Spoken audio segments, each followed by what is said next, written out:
One of the reasons I'm really excited about focusing on sustainability initiatives for our paddleways this year is that we have put a lot of energy into our facilities over the years, and they're beautiful and they're highly functional.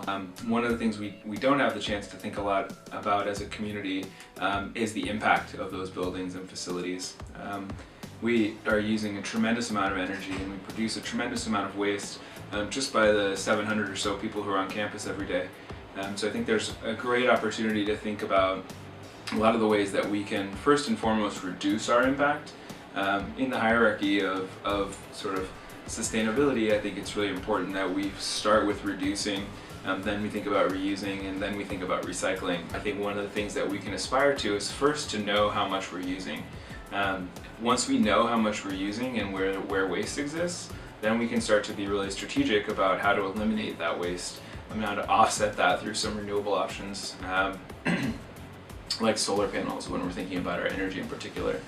And then finally, I think we can, armed with that data, we can think about how to actually get to a net zero goal, or even a net positive goal where we are a net contributor of energy to our local region. And we're really modeling to our students as they go out as the future leaders of tomorrow to really be perpetuating a lot of those practices and behaviors as they go out into the world.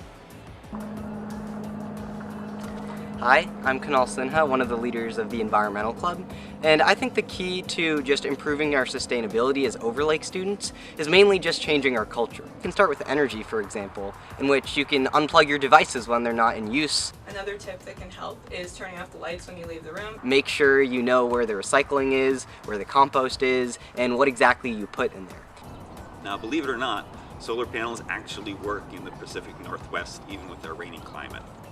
With photovoltaics, you just pay for the solar panels up front, and then the source of that energy is free for the lifetime of the panels. So the solar panels don't require any maintenance. Periodic rain will keep them clean. The power on campus that we generate with solar panels will literally last for multiple generations. This investment in our kids' future will benefit not only the planet, but also produces monetary return on our investments. What I propose for next year is that we purchase solar panels that students could actually install on the lower section of the library roof. So what I'd like to propose is that students actually help to install these solar panels and actively put their hands to use building renewable sources of energy for the future that they could be proud to look at every time they walk by the library.